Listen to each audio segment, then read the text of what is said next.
Hello guys, welcome back to another episode of Paris and Bazcast. Anmol, Gurdev and Craig here today. Today the topic of discussion is near prime lending or subprime lending as some others call it, and talking about those that may be credit impaired or have infrequent pay frequencies, as well as those that, what's the other option we were talking about? Basically don't fit the bill. That's correct. Yeah. So when the other banks have said no, there is potential to be your application to be considered with Bluestone mortgages. So we're going to be talking about near prime lending with Craig Meale. Hello, Thank you. Craig. Hello. Thanks for joining us. Thank you for having me. Taking time out. I appreciate it. So just a bit of an introduction to yourself, Craig. Background. Yeah, look, just for the viewers out there, my name's Craig Meale. Spent probably over 20 sort of years in the non-bank space, working over, kind of multiple products in my time. So working over consumer product to, specialist lending pre-GFC period, into prime lending, into the retail finance space, and more recent times working for Bluestone for the last 4 years, delivering a kind of specialist product that's more turned into kind of a near prime offering, which is the kind of direction of where the sort of landscape's turning at the moment. But for me, spent most of my career in the non-bank space and enjoy every minute of it. Wow. So you've seen it all, bucket loads of experience there. Yeah. So we'll start off on what is basically near prime lending. Yeah, so near prime lending, and it's there's I think a couple of terminologies for it at the moment, whether you want to call it near prime, prior prime. It's basically customers that just don't fit within the traditional sort of cornerstones of the bank at the moment, and banks are kind of turning away business due to a couple of reasons. And it could be that customers have credit impairment levels. So they may have gone through, say, a life event. They may have gone through a sickness in the family, which has put them behind, or they may have gone through, say, a divorce, or a loss of job. So they're particular customers that have found themselves in trouble, but looking to get themselves back on their feet. They're also customers that are pay-as-you-go borrowers or self-employed borrowers or contractors. So they're everyday clients that have got clear credit. Amazing enough, so they're clear credit customers, but they may have irregular income types. So we're talking about something in the market at the moment is shading of income. So a lot of institutions shade overtime or shade bonus income or shade commission income. So shading those incomes may make that loan tougher to get through from a serviceability point of view, meaning you can't afford that loan.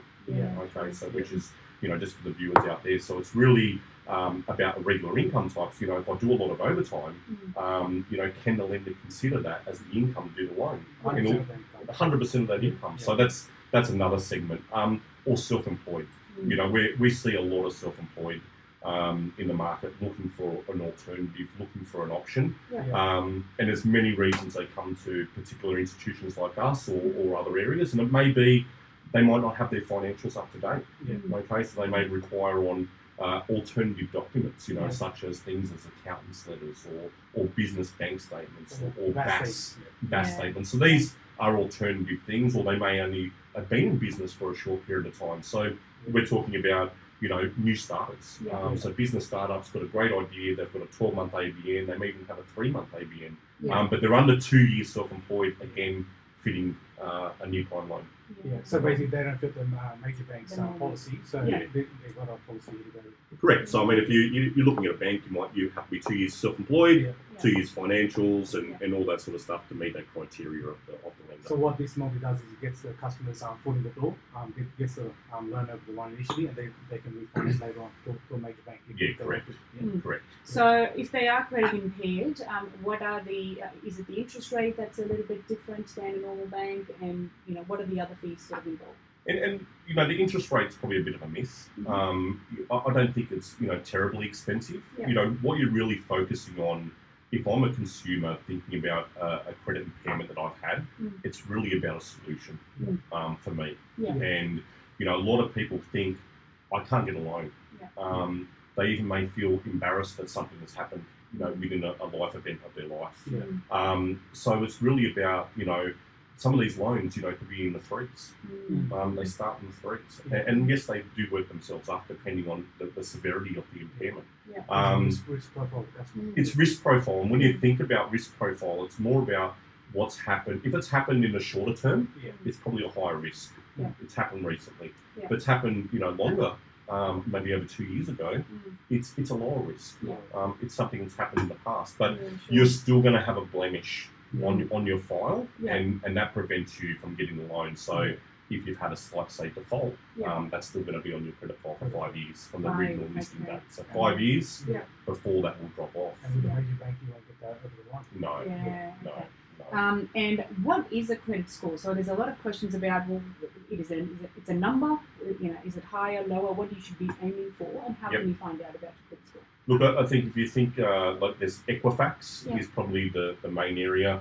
Dun & Bradstreet is another. Yeah. Really, credit scoring comes down to a number of different things. Okay, and it's not just one box, because you may have no defaults but have a low credit score. So we're talking about the higher the credit score, the better off you are. Okay, the lower the credit score, the worse off you are. Yeah. Now, there can be contributing factors. You may have moved address, plenty of times, and that's affected the stability of yourself. Yeah. Right. You may have applied for credit facilities over a short period of time, or too many credit facilities. What I've noticed in that space, just to touch on, is Yes. when they do balance transfers for credit cards. Yes. Without customers knowing, just to get that balance interest-free period for, say, 12 months, 24 months, they're doing credit checks on the credit file. None of the Right. customers that come to me, Correct. I see that and look, the credit score's low because they don't even know. Yeah, they don't. They're called for a mobile phone. Mobile There's a credit inquiry. So say, for example, the credit score, like a good credit score would be sort of 700 to 800. Yeah. Like yeah. if there is a Plus. okay, Maybe so up to 900. 1200, say. 1200, Yeah.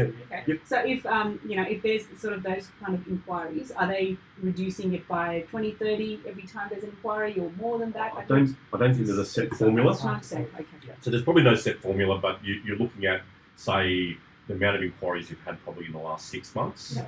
the amount of inquiries you've had in the last 12 months, Yeah. the age of the credit file is another factor as well. Yeah. So when you're thinking about your credit file, Mhm. it's about how long it's been open for. Yeah. Are you seeking credit too actively? Yeah. And another thing, a big thing is even interest-free loans. Okay, and I'll touch on that for a minute. Yeah.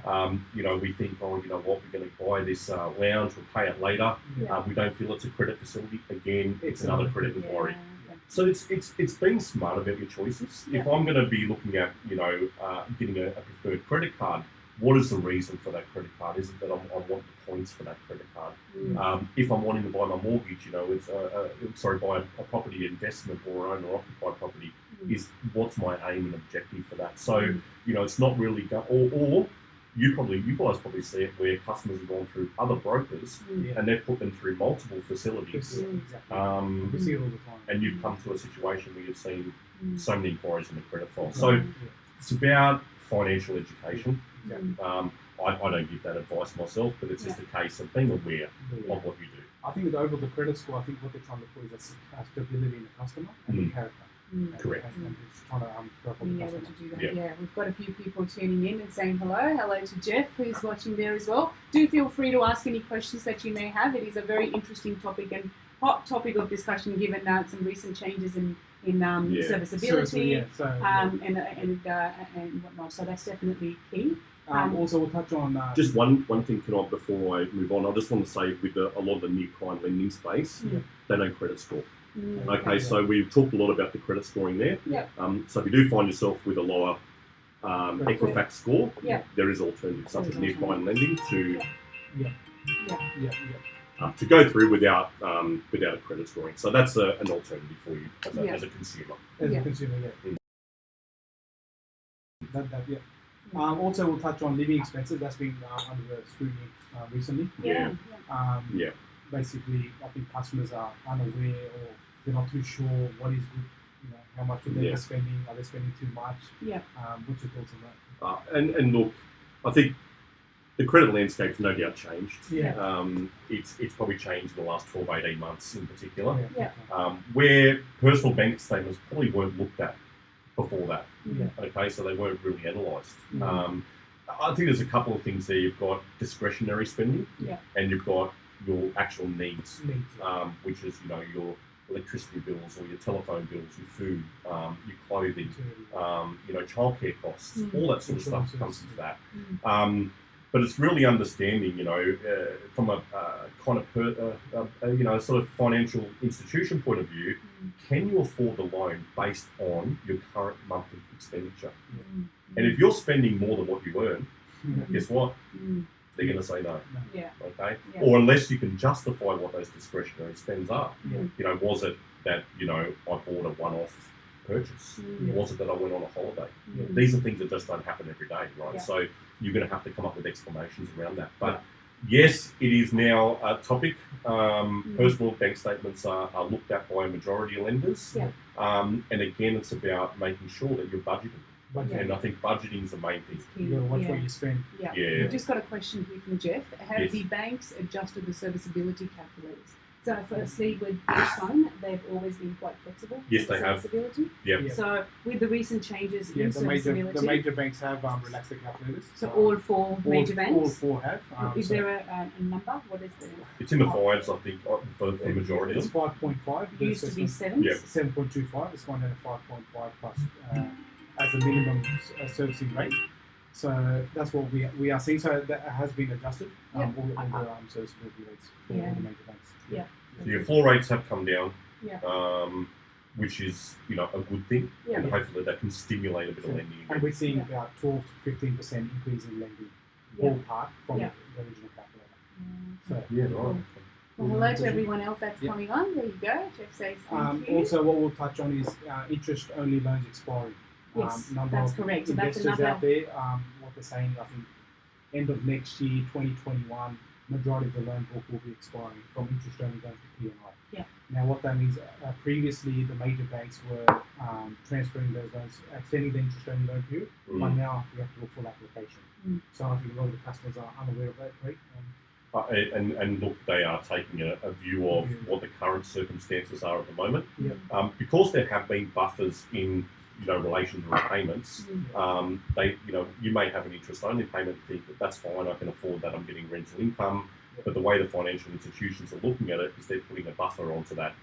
So they might be looking at it from a P&I level. They may be putting a buffer on it. So they're saying, if something was to go wrong, you can still afford if the rates were to move. So it's no longer a tick and flick exercise. It's not. It has to go through the full application. Yeah. Yes. And I guess the key advice would be to have a look at that early rather than wait. Don't leave it last minute. Because that's right. You've got to allow for that, because what we've also found is that, when I was hearing the Novaks talk about this in their morning minutes, that there are a number of banks that are reporting their arrears have increased because people can no longer afford to have, where they had multiple properties, investment properties, had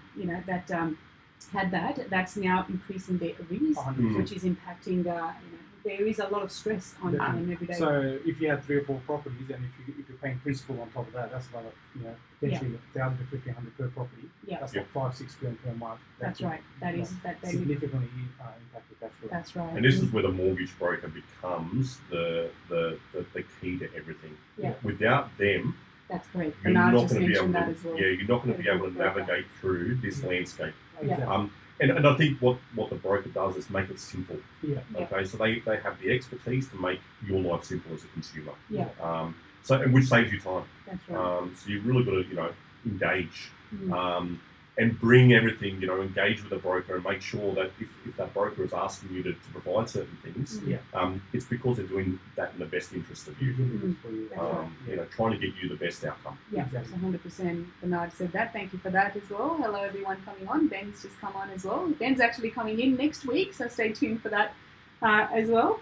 Anything else that we haven't covered yet? So basically, serviceability changes. So floor rates have dropped. Interest only is under the scanner. Living expenses getting scrutinized more than ever. Potential 2 rate cuts. Talking about end of this year, next year.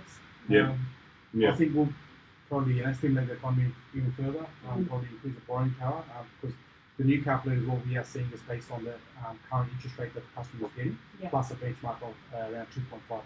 The major lenders are applying. Look, along with the rate cuts, and we've seen that already. If they're not approving loans, it doesn't stimulate anything. So really needs to be some shifts, and I think the floor rates were one good movement of recent times to start stimulating that. Because the serviceability was a major issue for a number of customers out there that could previously service but couldn't service in the new calculator. Yes. That's right. and they're thinking like, what's going on? Yeah. You know, because I've been given the loan previously, one on Yeah. So Nothing's changed, right? No, in some instances we've seen the customer's income's gone up. Yeah. So I was just a bit, hard to make that customer understand that. So it is definitely, as we mentioned before, getting a good broker is definitely the key Do you give us a to call? identify. Yes. We've got our Yes. details, so we'll be more than happy to help you with that. So in a nutshell, I think if you don't fit the normal policy of a major bank, we have near-prime lenders such as Bluestone mortgages. So every customer, there is a solution out there. It's just about having a chat and talking through your individual situation. Circumstances. Yes. There's a customer solution for every customer. That's correct. Perfect. Any party words at the end? Look, as I say, I think the landscape's dramatically changed, but as a consumer, there are products out there for you, so don't fear it. It's just about engaging the right people, engaging your brokers, and as I say, just being upfront and honest about everything that you're doing. So the transparency between everybody, and then that way they can navigate your transaction a lot easier. So that's my experience over time is just bringing everything to the table. Exactly. Especially with open banking now as well. The more transparent you are, the more we can help you out as well. Perfect. Well, thank you so much for your time, Craig. Thank you. It's been a pleasure. If there are any other questions as well, do feel free to send them through. We'll get them answered for you as well. And tune in next week, Thursday, 3 p.m, where we will have Ben Handler from the Buyers Agent Institute coming to talk to us about how buyers agents and real estate agents do work together in your favour to find you investment properties as well as owner-occupied properties. So tune in then. Thank you so much for your attention, properties. So tune in then. Thank you so much for your attention. We'll see you guys next week.